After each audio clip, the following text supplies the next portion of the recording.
Kebodohanku, rumah sakit. David, Pasco, dan Joy sedang mondar-mandir di depan ruang gawat darurat. Mereka bertiga tidak bisa tenang, khawatir, panik, dan ketakutan dengan kondisi Edward dan Diandra yang terkena benturan akibat kecelakaan yang mereka alami.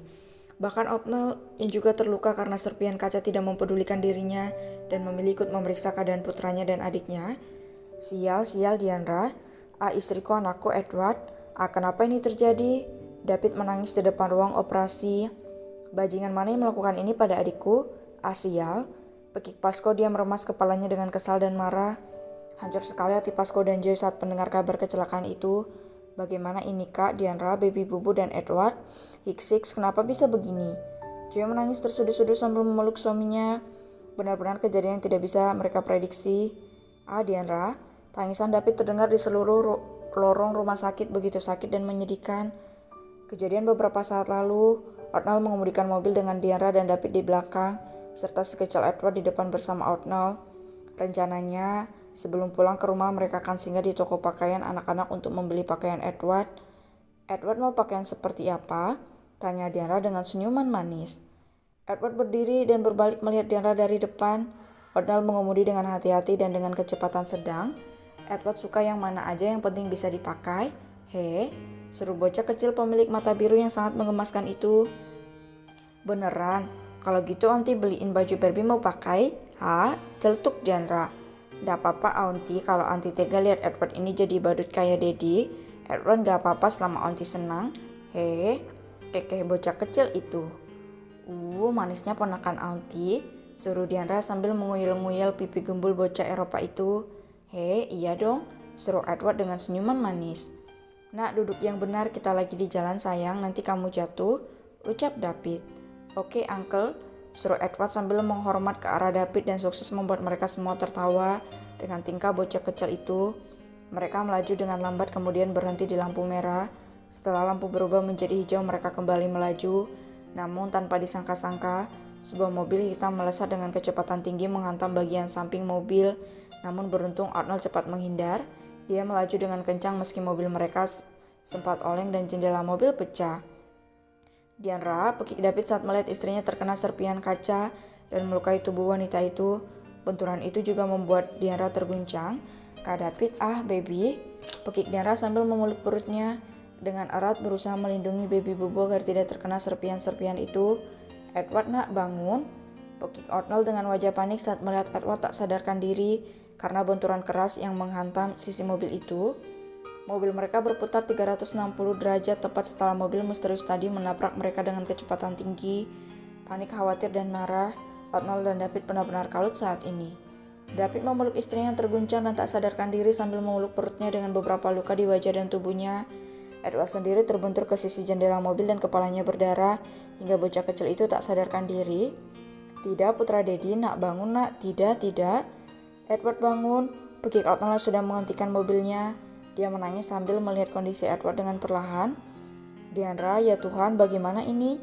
Teriak Otnell sambil menangis. Sama halnya dengan David, dia menangis melihat keadaan istrinya. Mobil yang menabrak mereka kabur begitu saja. Dengan cepat mereka semua dievakuasi. Dengan sangat hati-hati, Diandra dan Edward dipindahkan. Kembali ke masa sekarang, seluruh dokter di rumah sakit dikerahkan untuk memeriksa kondisi Diandra dan Edward. Belum lagi Diandra sedang mengandung.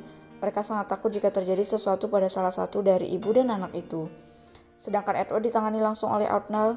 Panik dan ketakutan saat ini melanda Neil yang tak juga menemukan titik terang kondisi anaknya. Sayang, anak Daddy, bangun nak, ucap Otnell sambil memeriksa kondisi Edward.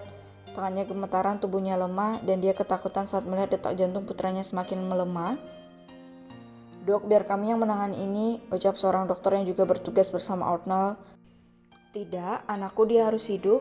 Dia, Hicks. Otnell benar-benar kacau, dia tak bisa menyentuh Edward yang dilakukan hanya panik dan menangis. Dokter Otnell, tenanglah, bentak Aurel yang baru masuk ke dalam ruangan itu. Otnell berbaring, dia menangis, dia menatap Aurel dengan bibir gemetaran.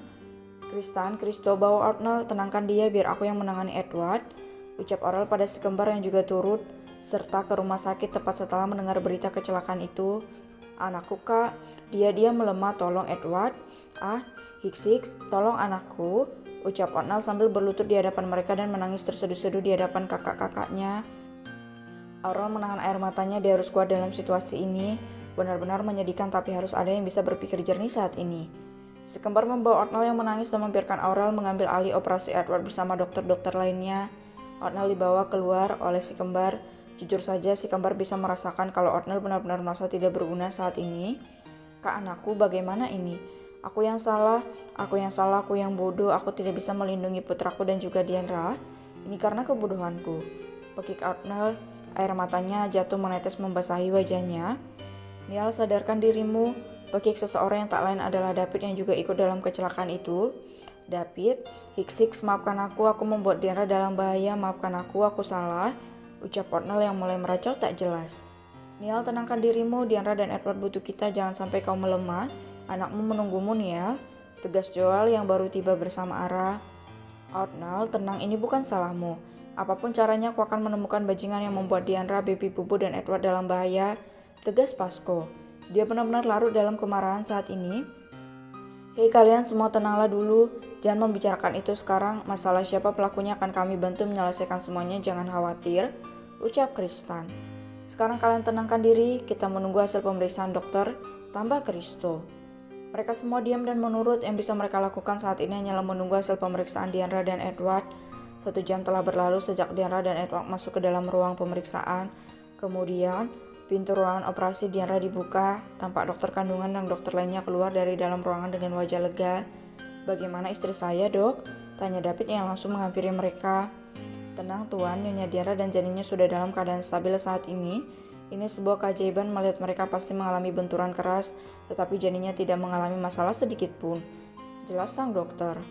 David tertegun, jantungnya berdegup kencang. Dia mengingat bagaimana istrinya memeluk perutnya sendiri sambil menangis melindungi buah hati mereka. Air matanya lolos begitu saja. Diandra, kau berhasil sayang. Kau menyelamatkan anak kita. Hicks, terima kasih. David akhirnya bisa bernapas lega, dia menangis di depan mereka semua. Sesaat kemudian pintu ruangan operasi Edward dibuka. Tampak Aurel keluar dari dalam ruang operasi dengan menatap mereka semua dengan wajah lelah. Anakku, bagaimana kah? Tanya Arnold penuh harap. Dia selamat, dia mengalami benturan keras di kepalanya, tapi dengan pengobatan akan membuatnya kembali sehat. Tidak ada cedera serius, hanya saja kita akan memeriksa keadaannya secara berkala, ucap Aurel. Hup, anakku. Brooke. Arnold merosot ke atas lantai, dia bisa bernapas kembali dengan baik, hidupnya kembali lagi. Maafkan Daddy sayang, Daddy akan membunuh siapapun yang berani mencelakai kalian, batin pria itu sambil mengeraskan rahangnya. Arnold mengamuk, bisa habis semua orang yang terlibat dengan kejadian ini, pikir Joel. Dia marah dan David juga sama, batin Pasco. Akan kubunuh siapapun dirimu, batin David.